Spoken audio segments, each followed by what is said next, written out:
Steve, you had the tweet of the night before you get out of here. You had the tweet of the night last night. I'm gonna be honest. And the fireworks were blazing. The fireworks were blazing in LA. 4th of July. Koreatown specifically, probably. And Smitty texted me and was like, man, I said, they're loud out here too. And I tweeted out, fireworks are blaring. The Doyers get their 8th championship. And you came out and said, the fireworks must be because of Bronny James hit his first bucket. Steve. That's what I thought. It's a great American tweet. Great American tweet. Can I be honest? That's what I thought. Can I be honest?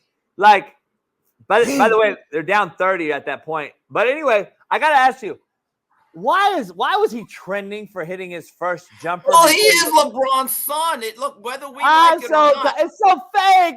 Like, He's LeBron's son, JB. LeBron, listen, top 3 player of all time. His son just scored while on the same team as his father. He made the shot at damn near identical location that LeBron made his first shot. It was almost the exact date.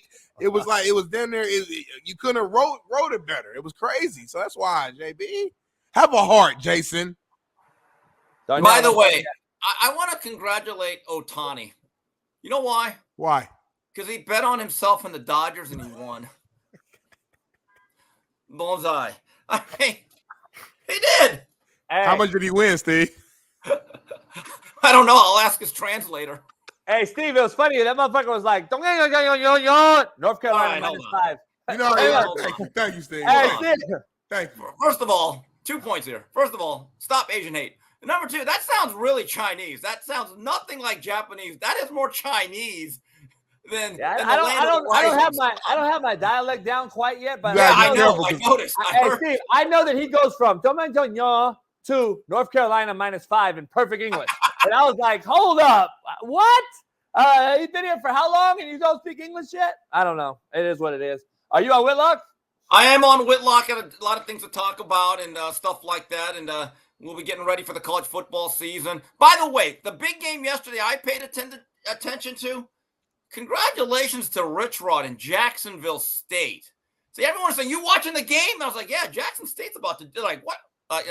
You're watching that baseball thing. By the way, I played baseball my whole life. I did. I was actually somewhat decent at it. It bores the hell out of me. I'm going to leave you with this great story because Mario's always getting on my ass for not liking baseball. But I'm more of a boxing football guy now, just as an observer. But Smitty, you weren't even born yet, but we had this hostage situation in the late 70s, early 80s. The Iranians took over the embassy in Iran, and they took a bunch of Americans for a year and a half. That's how Nightline was developed, because every night they did an update. Day number 453 of the hostage situation. So finally, Jimmy Carter gets ousted by Ronald Reagan, and right before the Super Bowl, when the Raiders played the Eagles, they released the U.S. hostages. Great day for America. God bless this great country. So they all come back. And the Major League Baseball commissioner at the time, his name is Bowie Kuhn, and he said, for all of those hostages, I will give them a year's season ticket to their favorite baseball team. And Beano Cook, the old ESPN college football analyst, I used to hate him as a kid because every year, I really believe that Notre Dame's going to win the national title. And Ron Powless will win 8. I hate, but you know what? I appreciate him. He actually went to Pitt.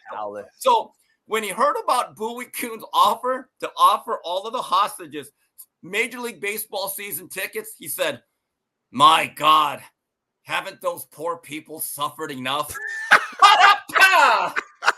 Hey, that was the year before. Bino. That was the year before. Okay, that was the year before the Dodgers 81 World Series. That was 1980, I believe. That was the year before the Dodgers. Right, they got released in 81, though. Right. Yeah, the Dodgers won the World Series. Every time Mario says, hey, you want to go to a Dodger game? I'm like, no.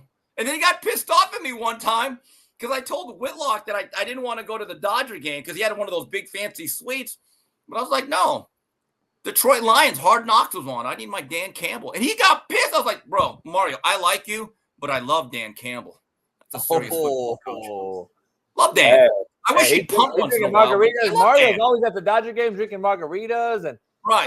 I'm glad they won it in New York because I don't want to deal with any riots and looting and fucking. Yeah, I'm glad the fireworks show's over. It smells rancid out here.